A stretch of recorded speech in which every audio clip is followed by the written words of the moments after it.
Since every Sunday from 12 on BBC Radio Nottingham.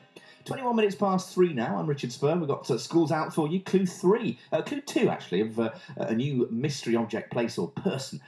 Clues from Nottinghamshire school children, but can you get it? It's just for a little bit of fun to guide you into Alan Clifford's programme from 4. Now, I mentioned earlier on that it seems like a hell of a lot of money, £33,000 to spend on getting some of your hair back, but for many men and women, losing hair can be a real ordeal, an arduous ordeal, and can cause them far more problems psychologically and otherwise than you might otherwise imagine if you've not been affected in that way. Well, Spencer Stevenson from Farden spent that amount of money to beat his baldness, and he's with you this afternoon. Hello. Hi Richard, thanks for having me on the show. That's a pleasure. Now, when you were young, just the age of 21, you started losing your hair, didn't you? Why was that? Well, I started losing my hair at the age of 21 through male pattern baldness, which is a very common trait genetically that you inherit via your parents, and as a consequence of it, started to lose hair quite quickly at a young age, which many young guys do. So it's an inherited thing. Indeed, yeah. I mean, there's various forms of different hair loss, but in men, the 95% of the reason men lose their hair is through male pattern baldness. What's the chemical process that takes place to cause hair to drop off? To summarise, dihydrotestosterone, which is basically testosterone in the scalp, which causes the hair to miniaturise, which men that are susceptible to male pattern baldness cannot resist. Their hair cannot resist against DHT attacking it. Unlike somebody like yourself who has a full head of hair, your hair can resist against DHT.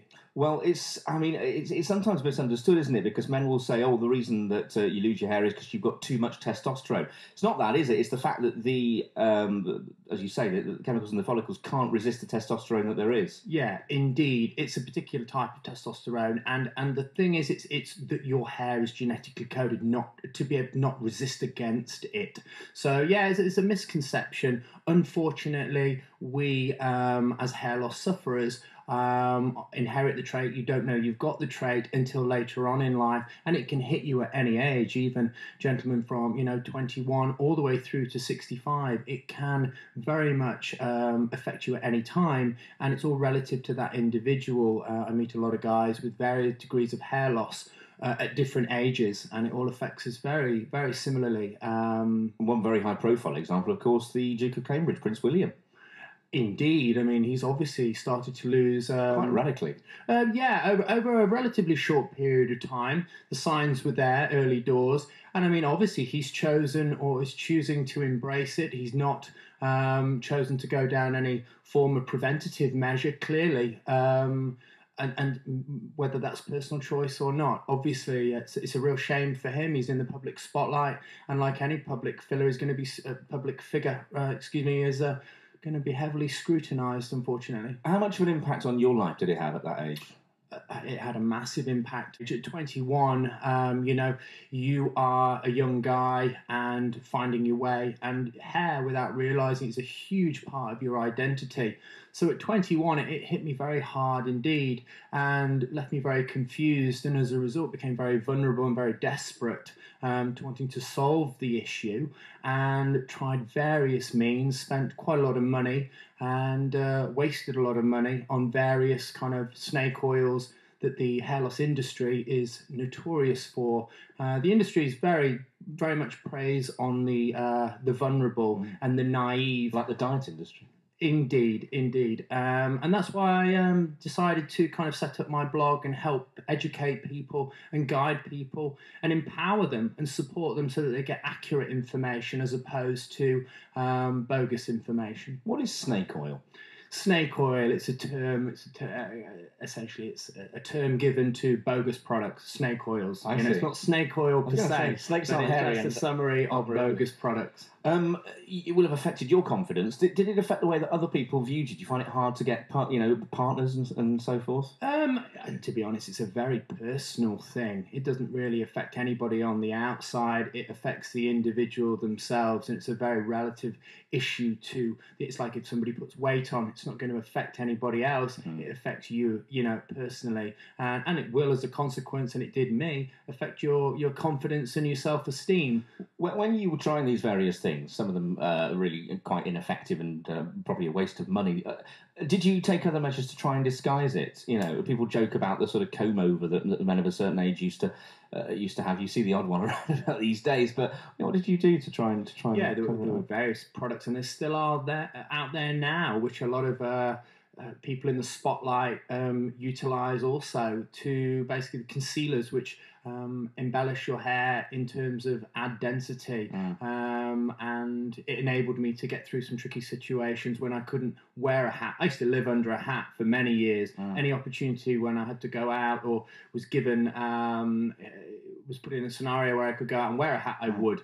If I couldn't, then I would use concealers and products to help thicken my hair, or thicken the appearance of my hair.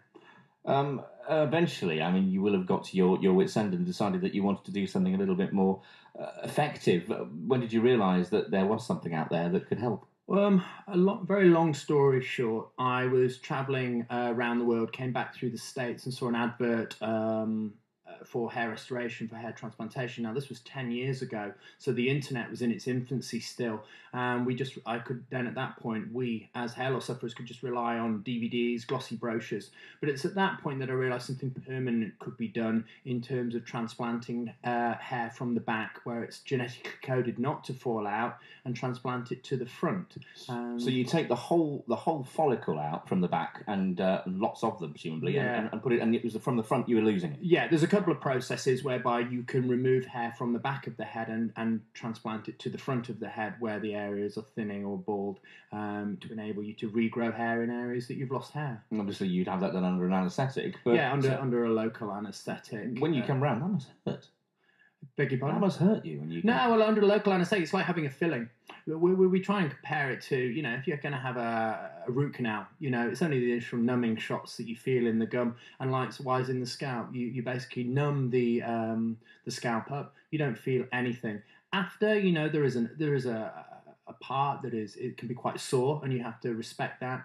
And there's treatments, creams, etc., that you can apply to help aid the redness, the bruising. But it's a short-term inconvenience for a long-term gain. But Spencer, if you've had the follicles taken out from the back and put in the front, does that not then mean that it won't grow at the back? Well, no, they're removed from the back. If you're removing it from the back where you have surplus amount of hair. So just from different bits. Yeah, from different places on the scalp. And there's two different techniques without complicating things. But you literally move it from A and place it in B. But you move it from A where there is more than enough to utilise. How did you find out about this?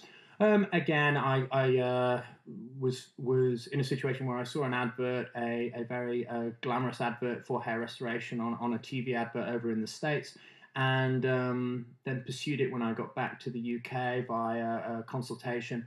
And then I went over and had an initial transplant. This was over 10 years ago now. In America? Yeah, in America. Several procedures. Since then, I had very small, outdated procedures. We're 10 years on now from when I had my original procedure, and I've been very fortunate to be involved in the industry to help educate a lot of people and guide them and make them aware of what is available to them today in terms of ultra-refined hair restoration and not outdated procedures. Because there are clinics still out there that are performing outdated procedures, and if you're not educated and you don't get informed, you might be in a situation where you're vulnerable and basically get sold a procedure, because many people do. Yeah, and I said you spent £33,000 in the end. You were able to afford this? No, I wasn't able to afford it at all. I was very fortunate to have a very supportive family who at the time understood how much it meant to me, and did all we could to make sure that I could facilitate this desire I had to get my hair back, because they knew it meant a great deal. And over the years, it's not all in one lump sum. This is over the course of 10 years. It's cost me a significant amount of money. So I've not felt it as one bite, but I've since paid my mother back. Well, you'll hear more of Spencer's story in around about 5 minutes on BBC Radio Nottingham. You'll hear more about the procedures, how it works, how you could get help, and also how he came to be someone who helps many others, including, I think, some fairly high-profile people. I've been fortunate to meet quite a few people who are household names, yeah. We'll talk more in just a few ticks. It's 29 minutes to 4 now on BBC Radio Nottingham. Travel news and weather for you next. 26 minutes to 4, BBC Radio Nottingham. And you're hearing this afternoon from Spencer Stevenson from Farndon, actually, a man who spent a fair old bit of money, over £30,000, to beat his baldness, and now helps others to do the same. If you're listening to BBC Radio Nottingham this afternoon, Spencer, and thinking, wow, that sounds great. And I mean, I'm looking at you now, you've got a great head of hair. I mean, presumably if I were to pull it, it wouldn't make any difference. It stays still. It would stay still, yeah. It wouldn't, not that I'm going to. No. So I can lay testament to the fact that, your hair looks very, very full indeed. As you probably expect for a man in his 30s. Normally, anyway. And for a guy that's spent so much money on his hair. Exactly. Indeed, I'd hope it looks good by now. But yeah, I mean, there's a combination of treatments and the various hair transplants that I've had have enabled me to reach the result that I've got. So I'm very fortunate. And how's it changed your outlook on life? I'm just very positive. I mean, the irony is, with regards to addressing my hair loss situations, I don't even think about my hair now. No. Which sounds quite bizarre after spending so much money about your hair. You think about it a little bit more. But no, on the contrary, I kind of now don't even think about my hair, which is ideally what I should have the freedom not to have to think about it and not be controlled by losing your hair, which hair loss sufferers essentially can become very controlled by it, and it can be very draining and very tiring because you get consumed by it and you're constantly kind of focusing on it, and it's a very negative, it affects you very negatively when realistically we shouldn't really have to be concerned by hair loss, but we are. It's a fact. Yeah. And how did you come to actually get into the business of helping other people? I was in a situation where I got my previous hair transplants repaired because they weren't very good. They were outdated, as mentioned previously. And a doctor in New York called Dr. Feller, who is a world-renowned surgeon, offered me a role to work for him because he saw me blogging online, sharing my information, advising people with regards to the do's and the don'ts within the industry. And he felt that I was a great patient advocate. I was already blogging online, and he knew that I was certainly going to help guide people appropriately with regards to their requirements. And what exactly is it that you do now? I have set up a website which is called spexhair.com, and I provide information to people on a daily basis via the forums as well, the internet forums, and I basically help educate, support and guide people and make sure that they're well informed and get accurate information with regards to appropriate treatments and methods that are out there. You sign confidentiality agreements, but there are lots of A-listers looking for help, and you will have worked with some of them. American chat show host and that man behind Super Size Me, Morgan Spurlock. What were you doing with him? Yeah, I was very fortunate to meet Morgan Spurlock via a friend, and Morgan Spurlock was making a documentary called Manson about male grooming and the boom in male grooming and celebrities and the extremes that they go to keep themselves groomed. And we got involved and were asked to help with the hair transplantation section, and it was an interesting experience. I actually tweeted about my article in the Daily Mail. Morgan Spurlock did only the other day, so we still keep in touch. If you're listening as a man or indeed a woman who will be affected in similar and different ways by hair loss, but you can't afford tens of thousands of pounds, what help is there for you?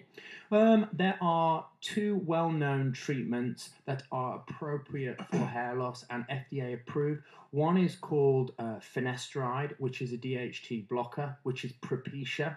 More commonly known as Propecia. That blocks testosterone in the areas it needs to be blocked. Yeah, it's a tablet form, and basically it helps fight against DHT. So it's the most effective and proven weapon for fighting hair loss, and there are millions and millions of men taking the drug that you'll never know about. Okay. Patricia from Stenton has just been in touch on the phone. She says, I like men with bald heads. Oh, good for you. She doesn't want all anyone. Power to you. Well, let's hope there's a lot of men in Sneinton for you that are bald. I'm sure there are. And what was the other? You mentioned a topical thing that can be used. Oh yeah, as well. minoxidil, which is commonly known. The brand name is Rogaine, which you'll see on the shelves in Boots, which is very expensive, but you can get it a lot cheaper.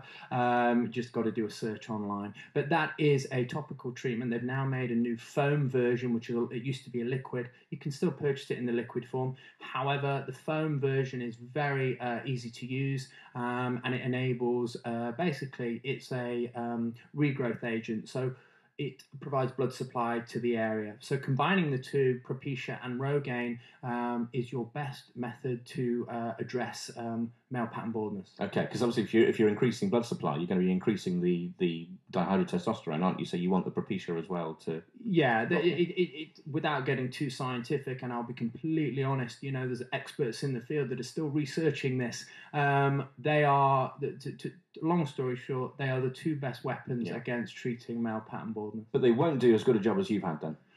Well, I'm very fortunate that I got on both treatments. I prevented further loss, and I addressed the areas that were balding and thin via hair restoration. So it all depends. The best advice I can give any hair loss sufferer, if you're concerned with your hair loss, is to speak to your GP. However, not all GPs are that enamored with talking about hair loss. They don't see it as a major illness. No. But the good thing to do is research it. Look at my website, spexhair.com. Get informed. There's a free report on there with regards to all the information we've discussed today, and you can get a little bit more informed and start to learn about whether or not treatments are for you. And you won't know until you try them. But it all depends if hair loss gives you concern. And what we generally find is hair loss is a hidden epidemic. Nobody actually wants to talk openly and honestly about it. And a lot of people suffer in silence. So, get proactive. The sooner you start treatments, the sooner you can prevent hair loss, because hair loss is progressive. It will only get worse. And that website again? Is spexhair.com. We'll put a link to that. I think we can put a link to that on our Facebook page. We can, yeah. Richard Spur on BBC Radio Nottingham on Facebook, and we'll put that there so you can get more information. Jed says, I know some people who pay £30 to £40 to have their hair cut very short or shaved. Some people do like it, but it's as you said at the top of the conversation, it's a very, very personal matter, isn't it? Indeed it is, Richard. Everybody, it's all relative to every individual. And I have a great deal of respect for men that do shave all their hair off, that are thinning. I think, fair play to you. If they can park this issue and the anxieties that are associated with hair loss, then that's brilliant. Unfortunately, and I can assure you, I deal with hundreds and hundreds of guys per month. It is a real issue. People do have grave concerns with hair loss, and they will go to great lengths to solve this problem. All right, it's been fascinating talking to you. Spencer Stevenson, thanks very much indeed. And that link there again for you on Facebook. 17 minutes to 4, school's out on its way. Mark Dennison on BBC Radio Nottingham. The Queen's in